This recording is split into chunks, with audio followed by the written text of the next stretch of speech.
एक समय की बात है। एक राज्य में एक प्रतापी राजा राज करता था। एक दिन उसके दरबार में एक विदेशी आगंतुक आया और उसने राजा को एक सुंदर पत्थर उपहार स्वरूप प्रदान किया। राजा वह पत्थर देख बहुत प्रसन्न हुआ। उसने उस पत्थर से भगवान विष्णु की प्रतिमा का निर्माण कर उसे राज्य के मंदिर में स्थापित करने का निर्णय लिया और प्रतिमा निर्माण का कार्य राज्य के महामंत्री को सौंप दिया। महामंत्री गांव के सर्वश्रेष्ठ मूर्तिकार के पास गया और उसे वो पत्थर देते हुए बोला, महाराज मंदिर में भगवान विष्णु की प्रतिमा स्थापित करना चाहते हैं।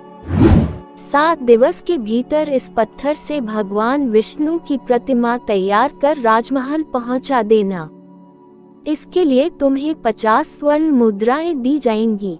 50 स्वर्ण मुद्राओं की बात सुनकर मूर्तिकार खुश हो गया और महामंत्री के जाने के उपरांत प्रतिमा का निर्माण कार्य प्रारंभ करने के उद्देश्य से अपने औजार निकाल लिए।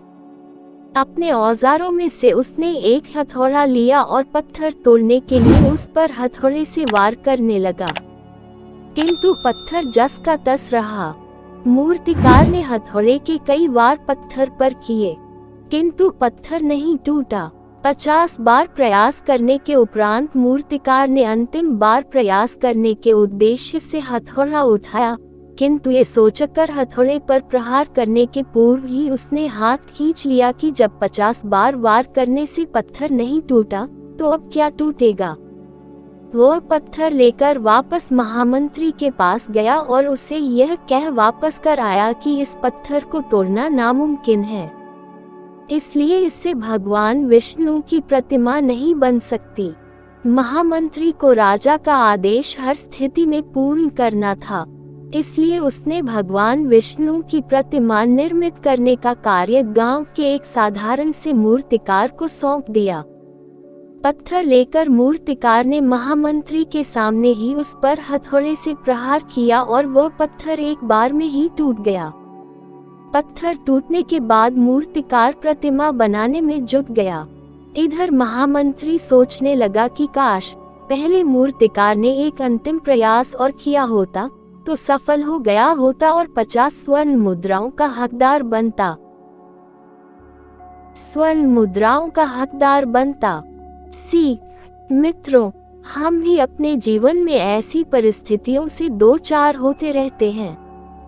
कई बार किसी कार्य को करने के पूर्व या किसी समस्या के सामने आने पर उसका निराकरण करने के पूर्व ही हमारा आत्मविश्वास डगमगा जाता है और हम प्रयास किए बिना ही हार मान लेते हैं।